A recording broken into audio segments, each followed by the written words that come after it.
ಬೆಂಗಳೂರಿಗೆ ಏನೇನು ಕೊಟ್ಟಿದ್ದಾರೆ, ಬೆಂಗಳೂರಿಗೆ ಎಷ್ಟು ಹಣ ಇಟ್ಟಿದ್ದಾರೆ, GBA ಮಾಡ್ತಾ ಇರುವಂಥ 5 ಪಾಲಿಕೆಗಳ ಅಭಿವೃದ್ಧಿಗೆ ಈ ಬಜೆಟ್ನಲ್ಲಿ ಏನೇನಿದೆ ಅನ್ನೋದನ್ನು ಒಂದ್ಸರಿ ಕ್ವಿಕ್ಕಾಗಿ ನೋಡ್ಕೊಂಬರೋಣ ಬನ್ನಿ. ಬೆಂಗಳೂರಿನ ಅಭಿವೃದ್ಧಿಗೆ ಅನುದಾನ ಹೆಚ್ಚಳ ಮಾಡಿದ್ದಾರೆ.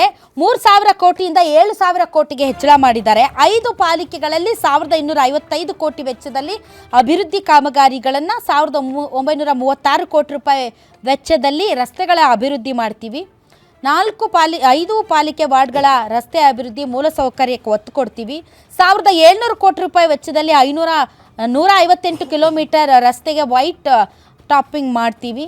3,000 ಕೋಟಿ ವೆಚ್ಚದಲ್ಲಿ 450 kilometre white topping, 41 kilometre metro ಹೆಚ್ಚುವರಿ ಮಾರ್ಗ, ಬೆಂಗಳೂರು ಹೊರವರ್ತುಲ ರಸ್ತೆಗೆ 160 ಕೋಟಿ, ಮೆಟ್ರೋ ವಯಾಡಕ್ಟ್ ಉದ್ದಕ್ಕೂ ಪಾದಚಾರಿ ಮಾರ್ಗ, 273 ಕೋಟಿ ರೂಪಾಯಿ ವೆಚ್ಚದಲ್ಲಿ ರಾಜಕಾಲುವೆಗಳು ಮೇಲ್ದರ್ಜೆಗೆ, ಬೆಂಗಳೂರು ನಗರದಲ್ಲಿನ ಕೆರೆಗಳ ಅಭಿವೃದ್ಧಿಗೆ ಆದ್ಯತೆ, ಎಲ್ಲಿದ್ದಾವೆ ಕೆರೆಗಳು ಹುಡುಕಬೇಕು, ಬೆಂಗಳೂರಿನ ಕರಗಕ್ಕೆ 2 ಕೋಟಿ ರೂಪಾಯಿ ಅನುದಾನ, ಬೆಂಗಳೂರಿನಲ್ಲಿ ಸುರಂಗ ಮಾರ್ಗ ನಿರ್ಮಾಣಕ್ಕೆ ಅನುಮೋದನೆ, ಹೆಬ್ಬಾಳ ಸಿಲ್ಕ್ ಬೋರ್ಡ್ವರೆಗೂ ಸುರಂಗ ಮಾರ್ಗ, KR ಪುರಂ ಮೈಸೂರು ರಸ್ತೆವರೆಗೆ 40 ಕಿಲೋಮೀಟರ್ ಸುರಂಗ ಮಾರ್ಗ, 40,000 ಕೋಟಿ ರೂಪಾಯಿ ವೆಚ್ಚದಲ್ಲಿ 40 ಕಿಲೋಮೀಟರ್ ಸುರಂಗ ಮಾರ್ಗ, ಮೊದಲ ಹಂತದಲ್ಲಿ 17 ಕಿಲೋಮೀಟರ್, ಕಾವೇರಿ 6ನೇ ಹಂತದ ಯೋಜನೆಗೆ ರೂಪುರೇಷೆ, ಆನೇಕಲ್ನಲ್ಲಿ ಇಂಟರ್ನ್ಯಾಷನಲ್ ಸ್ಟೇಡಿಯಮ್ಮು, ಬೆಂಗಳೂರಿನಲ್ಲಿ 2 ವಿದ್ಯಾರ್ಥಿ ಇಂದಿರಾ ಕ್ಯಾಂಟೀನು. ಸರ್ ಕ್ರಸ್ಟ್ ಅವರು ಭಾಳ ಚೆನ್ನಾಗಿದೆ.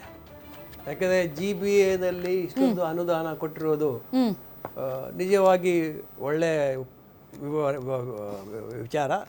ಯಾಕೆಂದರೆ ಬ್ಯಾಂಗ್ಳೂರಿನಲ್ಲಿ ಇರುವ ಟ್ರಾಫಿಕ್ಕನ್ನು ಸ್ಮೂತನ್ ಮಾಡಬೇಕಾದ್ರೆ ರಸ್ತೆ ಸುಧಾರಣೆ ಆಗಲೇಬೇಕು. So that is very very very good, no doubt about it.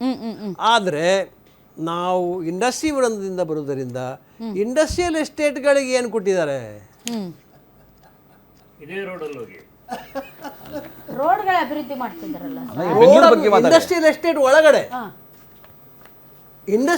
ಒಳಗಡೆ ಸ್ಲಮ್ ಆಗಿಬಿಟ್ಟಿದೆ. ಇದಕ್ಕೆ ಯಾಕೆ ಕೊಡಲ್ಲ ನೀವು? ಹಾಲು ಕೊಡುವ ದನಕ್ಕೆ ನೀವು ಬೂಸ ಕೊಡೋದನ್ನು ಬಿಟ್ಬಿಟ್ಟು ಈ ಥರ ರಕ್ತಗಳಿಂದಿರ್ತಾ ಇರೋದಲ್ಲ ನಮ್ಮ MSME ಕಡೆಯಿಂದ. 48% employment, 42% export, economy growth of GDP 33% ಅಂತ ಹೇಳ್ಬಿಟ್ಟು ನಾವು ಹೇಳ್ತೀವಿ. ಇದಕ್ಕೆ ನೀವು ಏನು ಕೊಟ್ಟಿದ್ದೀರಾ? ದಿಸ್ ಈಸ್ ಅವರ್ ವ್ಯತೆ. ಇಂಡಸ್ಟ್ರಿಯಲ್ ಎಸ್ಟೇಟ್ ಸ್ಲಮ್ ಆಗ್ಬಿಡುತ್ತೆ, ತ್ಯಾಜ್ಯ ವಿಲೇವಾರಿ ಇಲ್ಲ. Of course transport, thanks to BMRTC, the transport is really good, no doubt about. We are not complaining that. I think Hussain will agree with me. But water supply ಇಲ್ಲ. ಯಾಕಂದರೆ KIDB industrial estate ಮಾಡುವಾಗ ಅದರಲ್ಲಿ water ಸಪ್ಲೈದು ಯೋಜನೆನೇ ಇಲ್ಲ, ವೆಬ್ಸೈಟ್ನಲ್ಲಿದೆ. ಆ ಯೋಜನೆ ಆಮೇಲೆ ಮಾಡ್ತಾರೆ. ಅದು ಕೂಡ ಏನು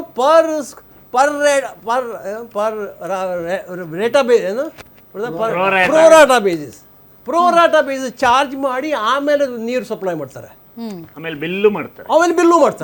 ಹೌದು. ಇದು ಯಾವ ನ್ಯಾಯ? ನಾವು ಕೇಳಿದೇನು, ನಮಗೆ ರಸ್ತೆ ಕೊಡಿ, ನೀರು ಕೊಡಿ, ಬೇರೆ ಏನು ಬೇಡ.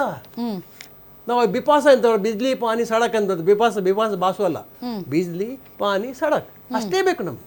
ಬಿಲ್ ಮಾತ್ರ ಪ್ರೋರಾಟ ಮಾಡಲ್ಲ, ಮಾಡಲ್ಲ, ಅದು ಆಡಾಕೆ ಮಾಡೋದು. ಹೌದು. ಇದು ಅಂದರೆ ಫುಲ್ಲಿ ಎಗ್ರಿ. GBAಗೆ ಸುಧಾರಣೆ ಆಗಲಿಕ್ಕೆ ಬೇಕು, ಮಾಡಿದ್ದಾರೆ, ಫುಲ್ಲಿ ಎಂಡಾಸ್ ದಟ್. ಇದೇ GBA ಒಳಗಡೆ ಸುಮಾರು ಐ ಥಿಂಕ್ ನನಗೆ ಗೊತ್ತಿರೋ ಪ್ರಕಾರ ಅಬೌಟ್ 48 ಇಂಡಸ್ಟ್ರಿಯಲ್ ಎಸ್ಟೇಟ್ಗಳಿವೆ.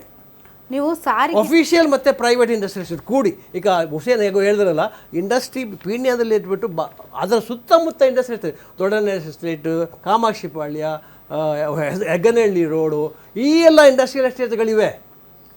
ಇದು GBA ಒಳಗಡೆ ಬರಲ್ಲ. ಇದು ನಮ್ಮದು ವಿಪರ್ಯಾಸ.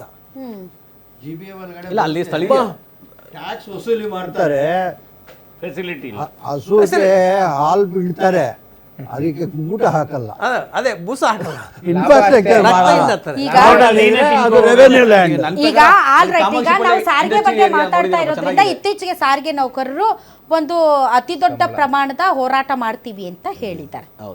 ಅವ್ರ ಬೇಡಿಕೆ ಏನಾಗಿತ್ತು? BJPಯವರು ಹೋಗುವಾಗ ಏನು ಪ್ರಾಮಿಸ್ ಮಾಡಿದ್ರೋ ಆ ಒಂದು ದಿನಾಂಕದಿಂದ ನಮಗೆ ಅರಿಯರ್ಸ್ ಜೊತೆಗೆ ನಮಗೆ ವೇತನ ಹೆಚ್ಚಳ ಮಾಡಬೇಕು ಅಂತ. ಬಟ್ ಬಜೆಟಲ್ಲಿ ಕ್ಲಿಯರ್ ಮೆನ್ಷನ್ ಮಾಡಿದ್ದಾರೆ, ನೀವು 2023ರಿಂದ ಜಾರಿಗೆ ಬರುವಂತೆ ವೇತನ ಪರಿಷ್ಕರಣೆ ಮಾಡಿ ಅಂತ ಹೇಳಿದ್ದೀರಿ. ಆದರೆ ನಮಗದು ಸಾಧ್ಯ ಆಗಲ್ಲ. ನಾವು ಅದ್ರ ಬಗ್ಗೆ ನಿರ್ಧಾರ ಮಾಡ್ತೀವಿ. ಬಟ್ ನಾವು ಮಾತ್ರ ನಿಮಗೆ ಮಾತ್ರ ನಿಮಗೆ 2025ರಿಂದ ಜಾರಿಗೆ ಬರುವಂತೆ ವೇತನವನ್ನ ಪರಿಷ್ಕರಣೆ ಮಾಡ್ತೀವಿ ಅಂತ ಹೇಳಿದ್ದಾರೆ. ಹಳೆಯ ಬಾಕಿ ಸಹಾನುಭೂತಿಯಿಂದ ಪರಿಶೀಲಿಸಿ 2021ರಿಂದ 23ರವರೆಗಿನ ವೇತನ ಬಾಕಿ.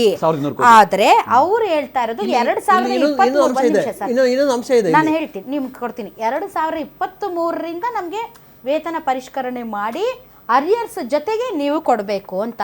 ನೀವು ಹೇಳೋದು ಇಲ್ಲ ನಾವು 2025ರಿಂದ ಮಾಡ್ತೀವಿ ಅಂತ. ಇಲ್ಲಿ ಇವಾಗ ಸಾರಿಗೆ ನೌಕರರು ಇದಕ್ಕೆ ಒಪ್ಕೊಳ್ಳಂಗೆ ಕಾಣಲ್ಲ, ಅದು ಒಪ್ಕೊಳ್ಳಂಗ್ ಕಾಣಲ್ಲ. ಮತ್ತೆ ಅವ್ರು ಏನಾದ್ರು ಸ್ಟ್ರೈಕ್ ಹೋಗ್ತಾರೋ ಏನೋ. ಆಡ್ ಮಾಡ್ತೀನಿ ಏನ್ ಗೊತ್ತಾ, ಈಗ ಬಾಕಿ ಉಳಿದ ಕೆಲಸ ಇದೆಯಲ್ಲ ಜಾಬ್ಗಳು, ಅದಕ್ಕೆ 50,432 ಕೆಲಸವನ್ನು ಕೊಡ್ತೀನಿ ಅಂದ್ಬಿಟ್ಟು ಪ್ರಾಮಿಸ್ ಮಾಡಿದ್ದಾರೆ ಬಜೆಟ್ನಲ್ಲಿ. ಹೌದು, ಕಾಸೆಲ್ಲಿದೆ? ಅನುಮೋದನೆ ಆಗಿದೆ, ಆರ್ಥಿಕ ಇಲಾಖೆಯಿಂದ ಅನುಮೋದನೆ ಆಗಿದೆ. ಎಲ್ಲಾ ಇಲಾಖೆ ಅದೇನು ಒಂದು ಜಾಗದಲ್ಲ. ಈಗ ಶಿಕ್ಷಣ ಇಲಾಖೆ 15,000 ಟೀಚರ್, ಆರೋಗ್ಯ ಇಲಾಖೆಯಲ್ಲಿ ಪೊಲೀಸು, ಪ್ರತಿಯೊಂದು ಸೆಕ್ಟರ್ ವೈಸ್ ಹೋದಾಗ ಈಗ ಒಳಾಡಳಿತ ಆಗಿರ್ಬೋದು, ಶಿಕ್ಷಣ ಆಗಿರ್ಬೋದು, ಅಥವಾ ಸಾರಿಗೆ ಆಗಿರ್ಬೋದು, ಎಲ್ಲದ್ರಲ್ಲೂ ನಾವು ಎಷ್ಟೆಷ್ಟು ನೇಮಕಾತಿ ಮಾಡ್ತೀವಿ ಅಂತ. ಈಗ ಉದಾಹರಣೆಗೆ ಸಾರಿಗೆಯಲ್ಲಿ ಅವ್ರು ಹೇಳ್ತಾ ಇರೋದು, ಈಗ ಸಾರಿಗೆಯಲ್ಲಿ ಅವ್ರು ಹೇಳೋದು ನಾವು ಇಷ್ಟು ಹುದ್ದೆಗಳನ್ನ ಭರ್ತಿ ಮಾಡ್ತೀವಿ ಶಿಕ್ಷಣದಲ್ಲಿ 15,000 ಅಂತ ಹೇಳಿದಾರಲ್ಲ. ಇವೆಲ್ಲವೂ ಕೂಡ ಆ ಒಂದು 50,000 ಏನ್ ಹೇಳಿದ್ದಾರೆ ಅದರ ವ್ಯಾಪ್ತಿ ಒಳಗಡೆ ಬರುವುದು. ಅದು ಹೈಕೋರ್ಟ್ ಅಲ್ಲಿ ಕೇಸ್ ಪೆಂಡಿಂಗ್ ಇದೆ. ಒಳಮೀಸಲಾತಿ ಇದ್ರದ್ದು ಹೆಂಗೆ ಇವರು ಮಾಡ್ತಾರೆ? 50% ಒಳಗಡೆನೆ ಮಾಡ್ತೀವಿ. ಪ್ರಶ್ನೆ ಏನಂದ್ರೆ 50% ನೀವು 56% ಮಾಡ್ಬೇಕು ಅಂದ್ರೆ ನೀವು ಕೋರ್ಟ್ ಅಲ್ಲಿ ಇದೆ ಕೇಸು. 56ಕ್ಕೆ ಮಾಡ್ಬೇಕಂದ್ರೆ ಕೋರ್ಟ್ ಅಲ್ಲಿ ಇದೆ ಕೇಸು. ಹಂಗಾಗಿ ನಾವು 56ಕ್ಕೆ ಮಾಡಲ್ಲ, ನಾವು 50% ಒಳಗಡೆನೆ ಮಾಡ್ತೀವಿ ಅಂತ. ಬಟ್ ಅಲ್ಲೂ ಒಂದ್ ಸ್ವಲ್ಪ ಈಗ ಸಚಿವ ಸಂಪುಟದಲ್ಲಿ ಮೊನ್ನೆ ಒಂದ್ ಸ್ವಲ್ಪ ಗದ್ದಲ ಆಯ್ತಂತೆ. ಅದ್ರೊಳಗೆ ನೀವು ಒಳ ಮೀಸಲಾತಿ ತನ್ನಿ. ಯಾಕೆ ಅಂತಂದ್ರೆ 56,000 ಹುದ್ದೆಗಳು ಅಂತಂದ್ರೆ ಅನ್ಯಾಯ ಆಗುತ್ತೆ. ಹೀಗಾಗಿ ಅಲ್ಲೂ ಒಳ ಮೀಸಲಾತಿ ತನ್ನಿ ಅಂತ ಹೇಳ್ತಿದ್ದಾರೆ. Okay, all right. ಅದ್ರ ಜೊತೆಗೆ ಮೇಡಮ್ ಆಶಾ ಕಾರ್ಯಕರ್ತರು ಇದು ಯಾಕೆ ಈ ಪ್ರಶ್ನೆ ಕೇಳಿದೆ ಅಂದ್ರೆ, ಈಗ ಯಾವಾಗ ಸರ್ಕಾರ ಬ್ಲಾಕ್ ಚೈನ್ ಮುಖಾಂತರ ಮ್ಯಾನೇಜ್ಮೆಂಟ್ ಮಾಡ್ಲಿಕ್ಕೆ ಯೋಜನೆ ತಗೊಂಡಿದೆಯೋ